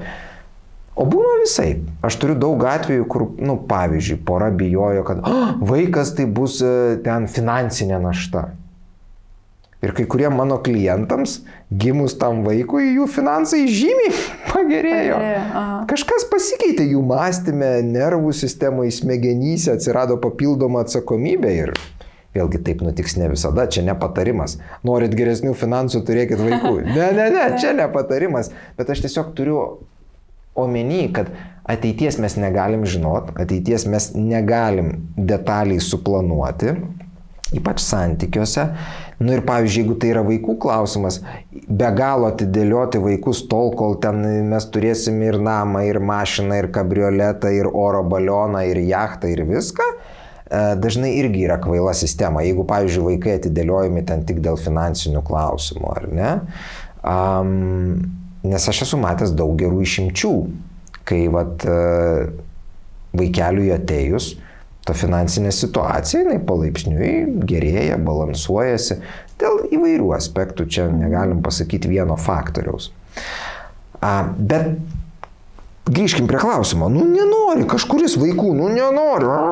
Ir visada galvojam, kad čia vyras nenori. O kitas dar ne. Tai ne tai, kad ne, bet dar ne. Jeigu pavartota dar ne, tai situacija yra daug geresnė. Nes aš esu turėjęs nemažai klientų, kur griežtai nenori niekada. O būna, kad pakeičia nuomonę? Būna. Bet tam reikia kalbėtis, ieškoti. Kartais ir specialisto reikia, kad abu nusipaišytų scenarijus, kad mes aptartume juos, kad susirašytume pliusus, minusus, kad aš pamatyčiau, kur yra kažkokie blokai abejonės, tada pakapstyti, o kas slepiasi už to abejonių, kokios čia vaikystės, paauglystės ir kūdikystės traumas. Gal reikia kažkokių technikų ir pratimų padaryti. Ir kažkurios baimės galbūt praeis ir kaip tik atsiras noras. Reikia pažaisti, reikia paeksperimentuoti. Bet tas, kad dar nenori, tai rodo netragišką situaciją. Tai rodo, kad abiem tiesiog reikės rasti kompromisą. Bet rasti kompromisą reiškia, reikės kalbėtis, tyrinėti, žiūrėti, kur kokios tos abejonės, kiek kuris gali nusileisti. Ir kompromisą galima rasti. tą viduriuką galima rasti, bet jo reikia ieškoti. Mhm. Kaip sprendžiant konfliktą kalbėti tik apie jį, neprikaišiojant praeitį įvykusių nesklandumų? Praktiškai neįmanoma. Ypač moterims. Pabūsiu seksistas. Jo, man atrodo tikrai, kad moterim būdinga. Dažniau. Yra ir vyrų, kuriems tai būdinga, nebūkim čia tokie jau vienpusiai, bet dažniau taip merginoms ir moterims. Pakankamai dažnas klausimas tenka susidurti praktikoje, dirbant su žmonėm. Mūsų nervų sistema ir apskritai visas vidinis vaizdinių konstravimas yra taip sudėtas, kai mes pradedam kovoti ir aiškintis vieną situaciją, kažkuris pradeda jausti, kad 100% nelaimės, kad vis tiek bus kažkokia tik dalinė teisybė atrasta ar kažkas. Ir tada instinktyviai mes norim vis tiek, bet čia tas nepaaiškinamas noras rasti poroje teisybę. Mes ne dėl tai, šeima tai ne teismas. Šeima tai ne teismas, mes kuriam porą ne tam, kad rasti absoliučią tiesą. Ir bėda, kai mes tos tiesos ieškom. Ir kai dažnai ieškom. Čia yra rimta problematika. Reikia išmokti, kartais priimti taip, kaip yra, kartais su humoru, kartais suprasti, kad jeigu čia mes dabar bandysim išsiaiškinti, kas labiausiai teisus, mes nieko neišsiaiškinsim. O geriau, o tai ką daryti tokiose situacijose?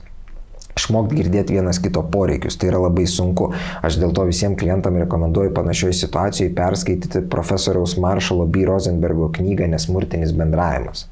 Tai šita knyga, Nesmurtinis bendravimas, jinai duoda schemą, jinai duoda sistemą, kaip kalbėti, kokius žodžius naudot, kaip nenaudot, kaip sudėlioti sakinį, kad kitas labiau tave išgirstų, suprastų, priimtų ir tada gali užsimegzti dialogai ne apie tai, kas teisus, o kodėl mes abu nelaimingi, ko viduj mums trūksta, kokie poreikiai nepatenkinti, neužgaunant viens kito, Tai galima išmokti. Ir va tada po truputį gali prasidėti visai kitokie santykiai ir viens kito girdėjimas. Tai Rosenbergo šitą non-violent communication, nesmurtinį bendravimą, tikrai patariu visiems pastudijuoti. Daugeliui tai padaro stebuklą jų poroje. Gerai. Kai tik padarau kažkokią pastabą, visada atsiranda, o tu irgi. Atsišaudo, aš įsivaizduoju. Taip, čia elementarus... Gynyba čia, ne? Gynybos mechanizmas, taip, čia elementarus mūsų proto noras likti teisiam arba bent jau, kad būtų kažkokia lygybė. Nes kai mus kažko kaltina, mes instinktyviai norim gintis. Tai rodo, kad neturim 100% savivertės, neturim ten 100% balanso. Reiškia, esam žmonės, kurie buvo kažkada galbūt traumuoti, esam žmonės, kurie kažkada yra kažką išgyvenę. Ir tai normalu, tai sveika. Tarsi, jeigu mes visi būtume psichologiškai kažkokie sveiki, idealūs, nėra 100% sveiko žmogaus, jisai neegzistuoja. Todėl sureaguoti kažkaip gynybiškai, tarsi yra normalu. Bet tai pastebėti, tai pradėti mažinti, mokytis, galvoti, kelti savo klausimus, tarti su specialistais ar pačiam analizuoti, o kodėl aš ginuosi? Kas slepiasi? Nes po gynybą visada kažkas slepiasi. Kodėl man reikia gintis? Kodėl man reikia nepasirodyti ten kažkokiam silpnam auka arba ko aš siekiu? O aš kažko siekiu su tą savo gynybą. Bet ir pastabas galima mokintis, kitaip sakyti. Tai čia buvo mūsų praeitas pokalbis, konfliktai ir nesusikalbėjimas. Tai va ten panagrinėjom, kaip ten reiktų išreikšti. Žinoma, aišku, reikia mokytis sakyti kritiką, bet lygiai taip pat reikia mokytis ir neužsivesti gavus tą kritiką. Nes kritika yra neišvengiama. Anksčiau ar vėliau mes vis tiek, kad ir koks tobulas partneris, mes iš jo išgirsim kritikos. Tai neišvengiama. Tai bus. Ir ne visą laiką nebus švelni. Taip, dažniausiai jinai bus aštri. Ir tu tai yra, tu visada. Jeigu tai išsakys mums mylimas, artimas žmogus, jis išsakys taikliai, nes jis mus pažįsta. Jis dažniausiai palies vietą, kuri labai skauda. Todėl reikia reguliariai stiprinti savo centrinę nervų sistemą, kantrybę, reikia reguliaraus sporto, buvimo gamtoje, ilgo kontakto su vandeniu, ten baseiną lankyti, ar ne, kad mūsų nervų sistema, daryti mindfulness pratimus reguliariai, kad mūsų sistema būtų balansuota, kad mes būtume, kitaip grubiai sakant, savo nervų sistemą kaip kokią bateriją pakrovę. Nes pas nemažą dalį mano klientų yra bėda, kad jie ateina emociškai ir psichologiškai nusilpę, pervargę. Nuo darbo, buities, vaikų ir ilgamečių nesėkmingų santykių. Viskas susideda į krūvą ir jie yra visiškai išsekę. Ir aš sakau, sportuojat reguliariai? Ne, žinai. Būnat gamtoj kasdien daugiau negu pusvalandį? Ne. Vaikštot ilgus atstumus, ar ne? Būnat ten baseinė, plaukiojat, darot kažkokius proto raminimo ir stabilizavimo pratimus, pavyzdžiui, kaip mindfulness, įsisąmoninimu grįsta psichologija ar kažką panašaus. Ten, nežinau, medituojat, meldžiatės? Ne. Tai natūralu, kad jūsų centrinė nervų sistema yra išsekusi. Plus dar žalingi įpročiai dažnai būna šalia to. Plius dar paskutinis dalykas, tai yra dienos režimas. Jeigu vėlai einam miegoti ir vėlai keliamės, tai irgi labai išsekina nervus. Mes tampam labiau įsitempę, mes greičiau užsivedam, mes labiau puolam, mes aršiau reaguojam ir tai iš karto veda į santykių griūtį. Mikro-cheating. Ar skirtis, ar susitaikyti, nieko žiauraus, flirto žinutės kitai merginai? Flirto žinutės yra ne pasaulio pabaiga, tiek merginai, tiek vaikinui, bet tai yra ženklas, į kurį yra būtina reaguoti, kad kažko santykiai trūksta, galbūt kažkas yra ne taip, galbūt kažkokie poreikiai nepatenkinti, o gal tiesiog yra vidinis atitolimas. Ta prasme, bendravimas su kitais žmonėm ar dėmesio kitiem rodymas, tos mikro sukčiavimas, kaip čia buvo pavartota, tai yra ženklas mum, kad pradėkime dėl santykio dirbti.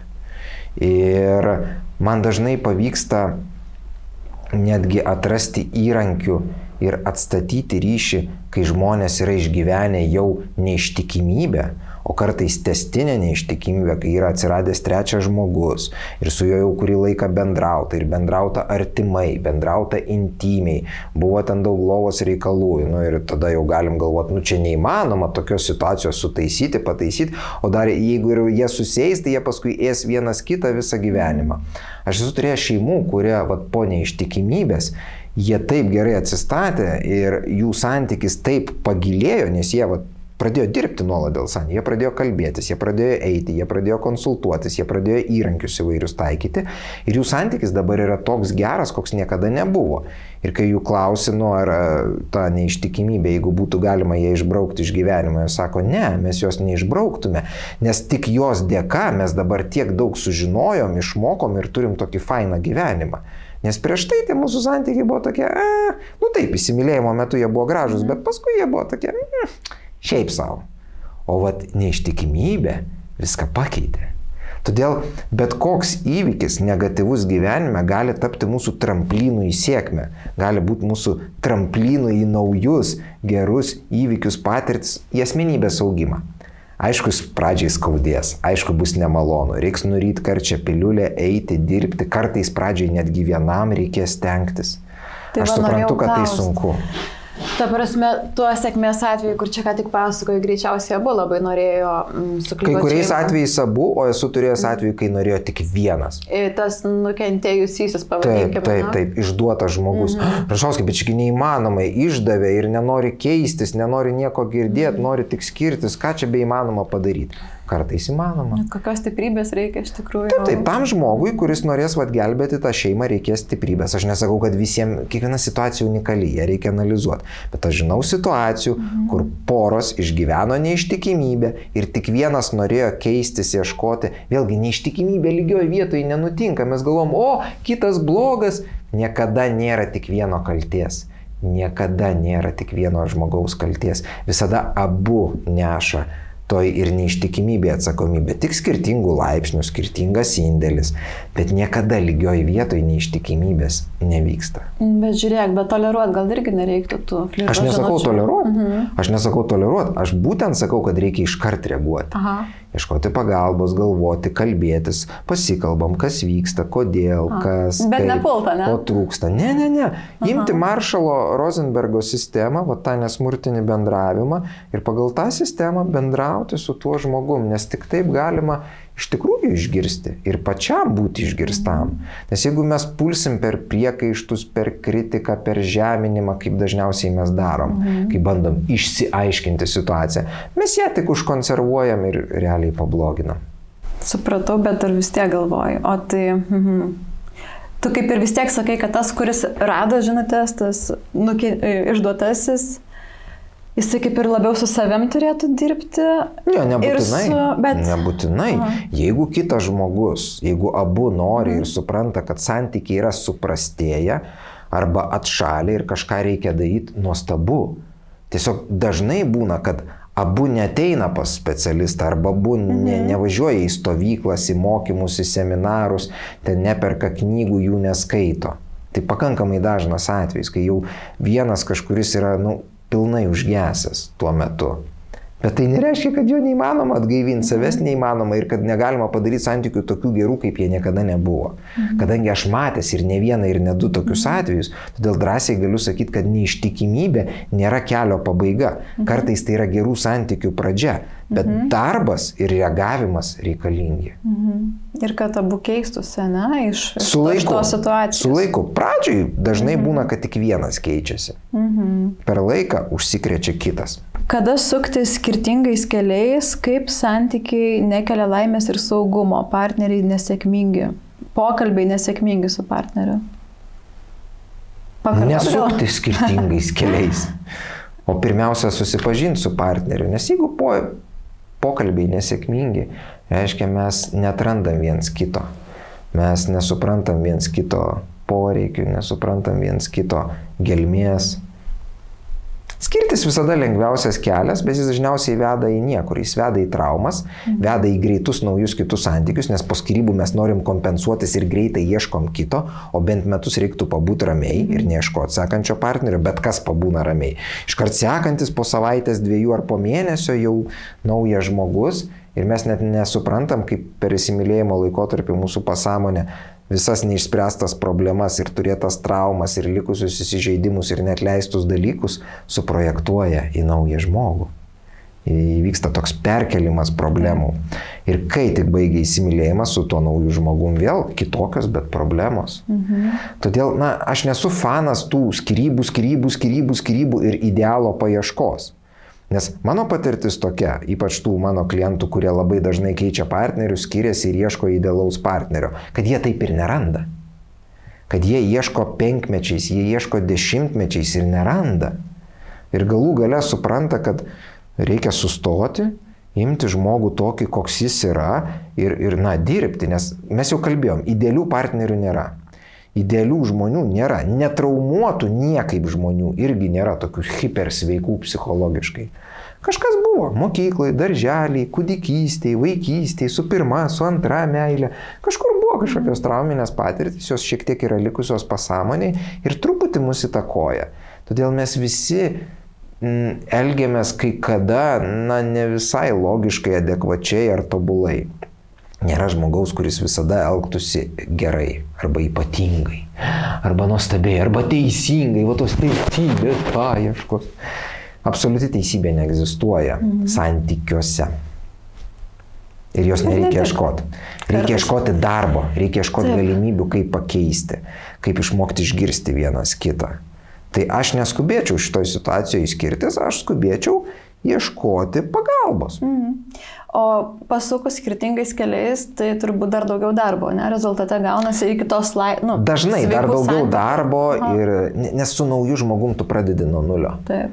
Vėl turėsi įsimylėjimą, vėl viskas bus faina, o paskui problemos, nauja asmenybė, su kuria vėl reikės nemažai metų praleisti, kad pamatyti visus niuansus, visus kampus, kad išlystų visi užslopinti demonai. Tai suvalgys daug laiko. Ir tada dažnas mano klientas ateina ir sako, žinai, ta prieš 5 metus, kur palikau, buvo geresnė, nes dabar, kai šitos jau viskas išlindo, arba jo, kai išlindo, žinai, aš galvoju, kad padariau klaidą. Sakau, atsimeni, aš tau sakiau neskubėti. Gal ir sakėjai. Nes tas idealo paieškos, jos dažnai veda į nieką. Jeigu tu dažnai keiti partnerius, tai tu juos keisi ir iki gyvenimo galo.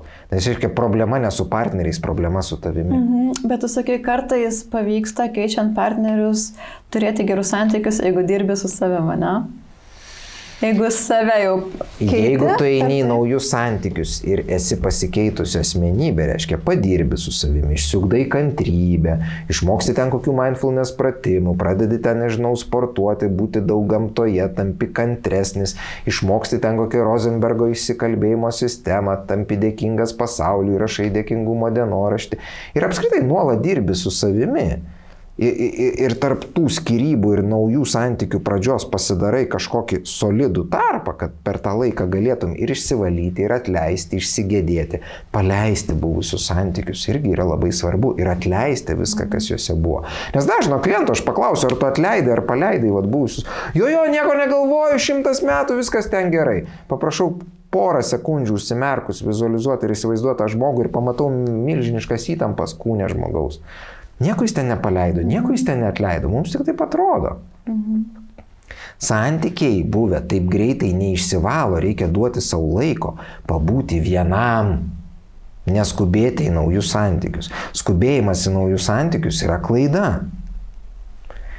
Darbas su savimi ir davimas savo to ramaus laikotarpio, išmokti meditacijos, išmokti, reiškia, nusiraminimo pratimų, pasiskaityti psichologinių knygų, išstudijuoti ten kokią, Gotmano 7 darnios santuokos taisyklės, išstudijuoti kokio Rosenbergo ten nesmurtinį bendravimą, pagilinti savo psichologinės žinias, suvokti savo klaidas, priimti tas savo klaidas, kad dariau klaidų, pripažinti, kad dariau tų klaidų, pasiterapinti su kažkokiu geru psichoterapeutu bent kokį pusmetį, kad suprastum, kad tu nešiesi savo kuprinę, bagažą, savo visokiausių traumų, biški paleisti tas traumas, atsipalaiduoti truputį ir tada eiti į naują santykį.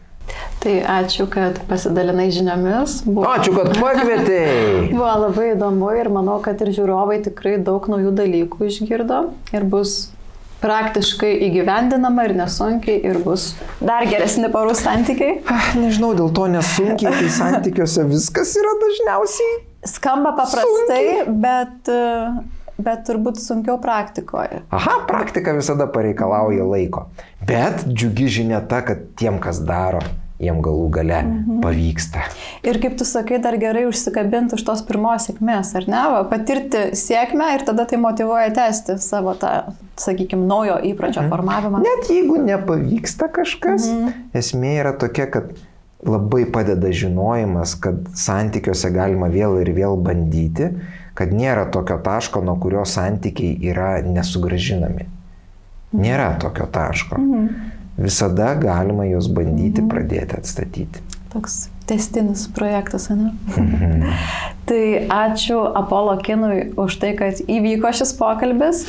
Ačiū R-Kadras fotostudijai, gali tapti ir jūsų tokių podcastų erdvė arba fotosesijų erdvė. Ačiū šitiems gražiems foteliukams, o sofa, patogus? Įdomus. Gražus. Man ir tai labai gražus. Atsiremti. Ir ačiū mano bičiuliai Odetai Ponidzelskytei už mano sukurtą stiliuką. Tai labiausiai ačiū jums, žiūrovai, klausytojai, už jūsų dėmesį.